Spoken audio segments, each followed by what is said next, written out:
How to winterize a 2007 Tige 22 VE. This boat right here. It's almost October and it's time to put this baby away for the winter, unfortunately. First thing you want to do is you want to check the trailer, check your wiring, make sure there's no loose cables, make sure everything there is good. Come around, check the tires, check for pressure. What we're going to do is we're going to grease these wheel buddy bearings. Some people take those out, clean them every year. The other thing you're going to do is you're going to look for any loose or missing lights. Some idiot knocked our light off this summer. The next thing you do is you're going to get in the boat and you're going to start working in there. Next thing you do is you want to go into the boat, you want to pull all the cushions out like this. You take a rag, soapy rag, wash all the sand, all the dirt, everything out of the whole boat, and then you're going to spray some sort of protectant on the vinyl. You can get a vinyl protectant, some people just use boat juice. Either way, you want to spray that out every time. Following that, you're going to get a vacuum out. You're going to vacuum everything out of the boat. We haven't even gotten to the engine yet. We'll get there. Right now we are going to service the motor and the drivetrain. What you're going to do is you're going to get your vacuum suction out. You're going to drain the quart of fluid that's in here. You're going to drain the 2 quarts that are in the transmission. Now, additionally to that, what you're going to do is you're going to come over to the actual motor itself, and underneath you will see a hose that's attached to the oil pan. You're going to use suction to suction out the oil from the oil pan as well. I'll show that to you. Okay, so the oil pan has a hose that comes out of it. This is the hose. If you look down, it's hanging off the side here, and it comes up the side of the motor. The top of mine's actually right here. So you'll take this off, you'll put your suction device in there and suck out all the fluid that's in there, all the oil that's in there. You want to get everything that's been in the boat all summer out of there. Next, you'll pull the next thing you're going to do is you're going to pull the oil out from the drain tube that's underneath the boat motor. This is what the end of the drain tube looks like. And as you can see, if you follow this down all the way, it goes all the way under and hooks into the bottom of the oil pan. That's what you're going to do. Now, while you're doing that, you can also drain all the fluid from the boat, all the water, by removing the plugs here on the header. And there's a plug that goes right down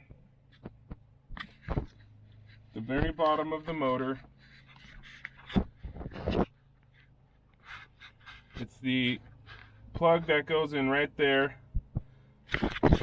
That is the knock sensor. There's one on the other side, looks exactly the same. Let's look at it. On the other side of the boat, you have the header coolant, which is here. You have the knock sensor, which goes in here. This plug is plugged into the knock sensor, so you need to unplug that and remove the knock sensor from the hole there. Next thing you do is you take, sequentially, you take off each of these spark plug wires, which are these blue cables.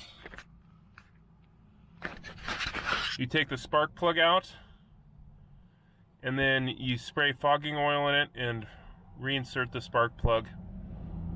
You do that all 8 spark plugs. I believe the spark plug torque is about 11 foot-pounds. It's not very much. Don't over torque it or you'll screw up your engine. Additionally, other coolant lines you need to remove to service the boat. This is a cooler here that circulates water. I just actually unhooked the tube from it. If you look on the back here, there's a screw you can unscrew, and that will drain out the water. I just take this whole hose off. Just leave it in the bottom and plug that in next summer. Definitely something you want to reinsert before you put the boat in the water. The next thing we do is we come back here to the impeller,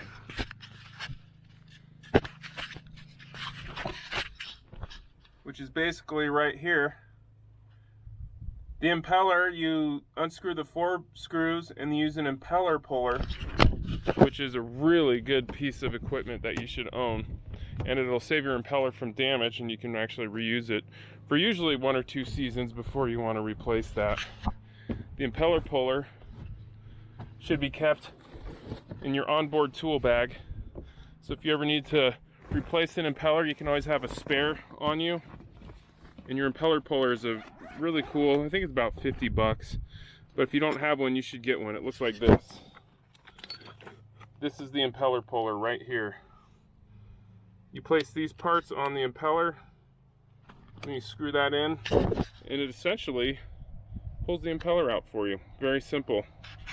After you do that, there's a couple other coolant lines on the boat that you need to unhook, and I'll show you where those are. Any line that can trap water, you want to remove. Those lines are only a couple, really. What you have to do is over here by the impeller, this tube right here, you can remove the bottom of it down there, dump the water out, and also the coolant line that goes to the, I don't know, it's another fuel pump down here. That coolant line on the bottom there, you want to unhook that and dump all the water out of that as well. Everything else should drain out.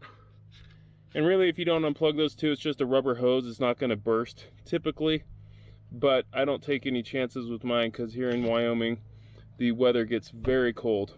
Following that, what you're going to do, if you have plumbing, these bags that are plumbed in, that I plumbed in myself, basically remove those. You come over here to the batteries.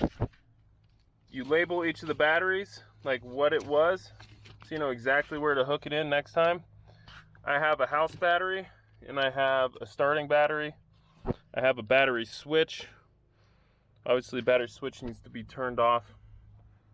But you do all that after you unplug the, you unplug this right here so that you don't pump any fluid while you're, after you fog the cylinders, you turn it over for maybe 1 or 2 revolutions. That distributes the fogging oil, and then you're done for the entire season.